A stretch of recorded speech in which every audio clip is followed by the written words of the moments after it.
Сәлем достар, бүгін біз крючокпен тоқудың бастапқы кезеңдерін үйренетін боламыз. Бірінші сабақта мен петляларды қалай жасау керектігін үйреткен болатынмын. Сол бойынша өзімізге қажетті петля санын жасап, соған тоқып үйренеміз. Міне, менде біршама петлялар жасап алайын.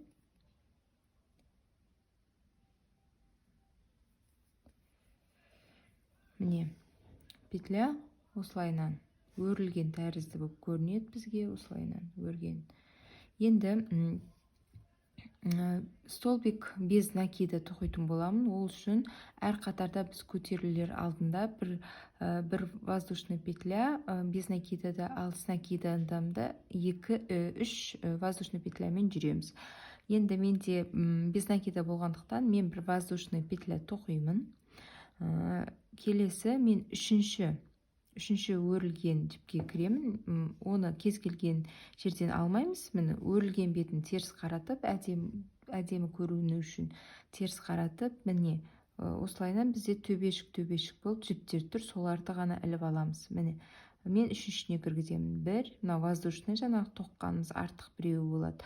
Воздушный 1, 2, 3, үшіншісіне кіргіземін крючокты.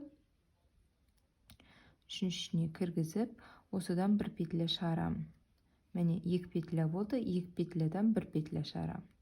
Келесі төбешікке кіремін, бір петля шығарамын, 2 петлядан бір петля шығарамын. Келесі төбешікке кіремін, бір петля шығарамын, бір петлядан 2 петля шығарамын. Осылайынан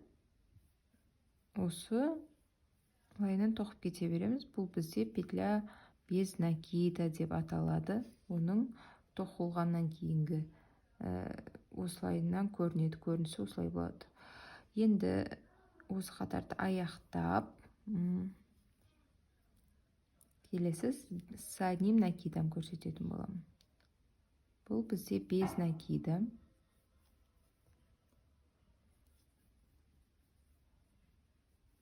Төбешікке кіремін. Бір петля шығарып, 2 петляны қосамын. Төбешікке кіремін, 2 петляны біріктіремін. Осылайынан. Міне.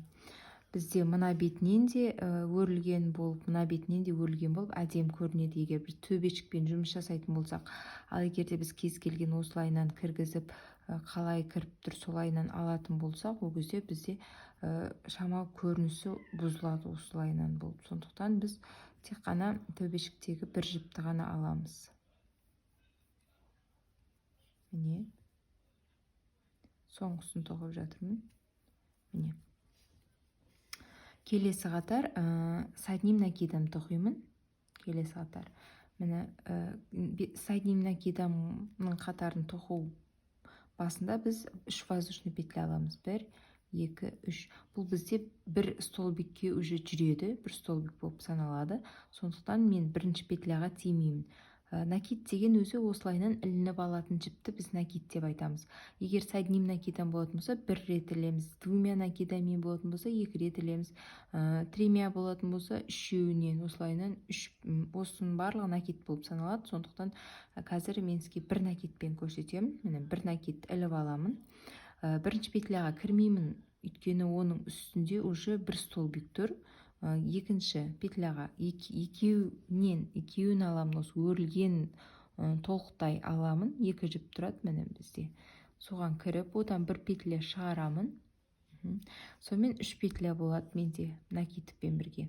Осы үшеуден екеуінен біреу, екеуі қалады менде, екеуінен біреу шығарамын. Міне 2 столбик болды. Келесі петляға кіріп, мен накид аламын, іліп алып, келесі петляға кіремін. Осылайынан 3 петля болды. 3 петляның 2 петлясын тоқимын, тағы 2 петлясын тоқимын. Міне, келесі петляға кіремін. Екеуінен 1, екеуінен 1. С одним накидом. Осылайынан барлық қатарды тоқтай бітіріп шығамын.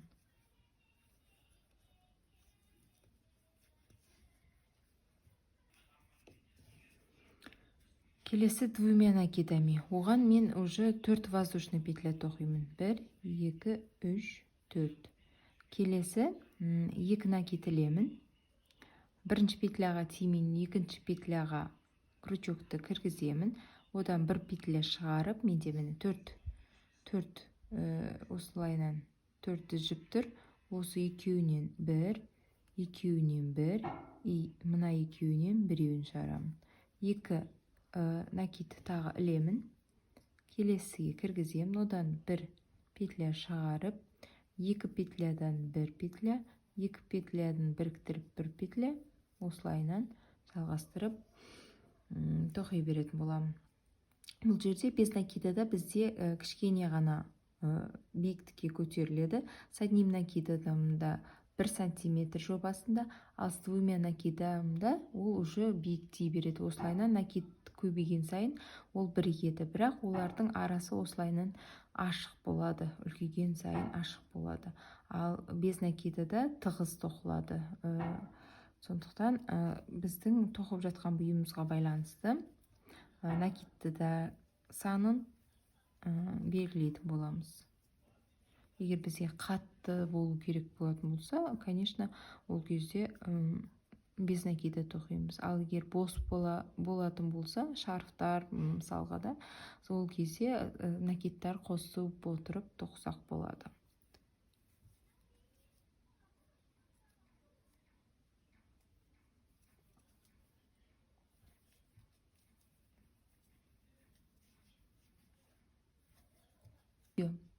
Егер осы видео сабақ ұнаған болатын болса, лайк басып, коммент жазуды ұмытпаңыздар. Сау болыңыздар.